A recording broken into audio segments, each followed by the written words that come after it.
Это судьба Крыма, которая сложилась и отошла в Россию. Ваши дети служат в городе, в отличном городе, в самом, можно сказать, белом, светлом, теплом городе нашей страны.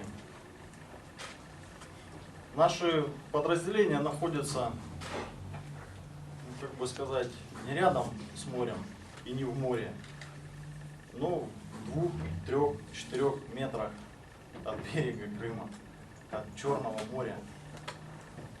Я думаю, не каждый даже себе позволит приехать на море, покупаться там, отдохнуть, а службу заиметь, которая будет находиться на берегу Черного моря, в тепле и в заботе нашей.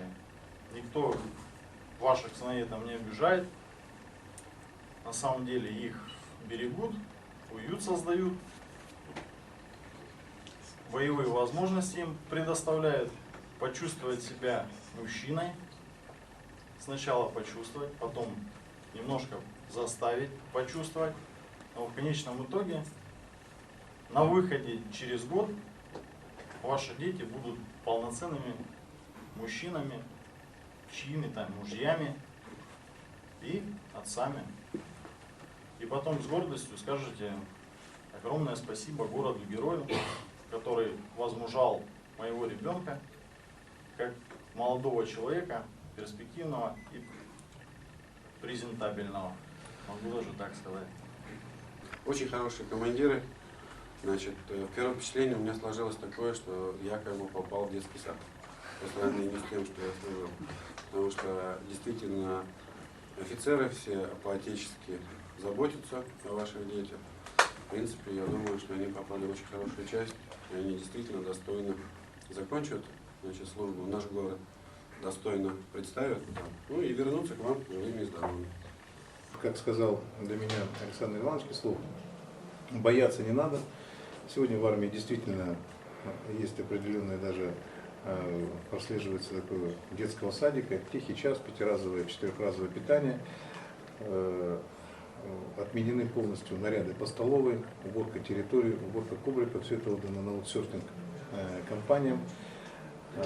Даже я считаю, как офицер потомственный, я считаю, что может даже это и лишнее. Потому что все-таки мужчина должен окрепнуть как хозяйственник. Наши мамы берегут, лишний раз ни тарелочку не помоют, ни полы не, а потом, скажем так, молодые жены с ними мучаются, начинают воспитывать. А раньше уже армия это воспитывала.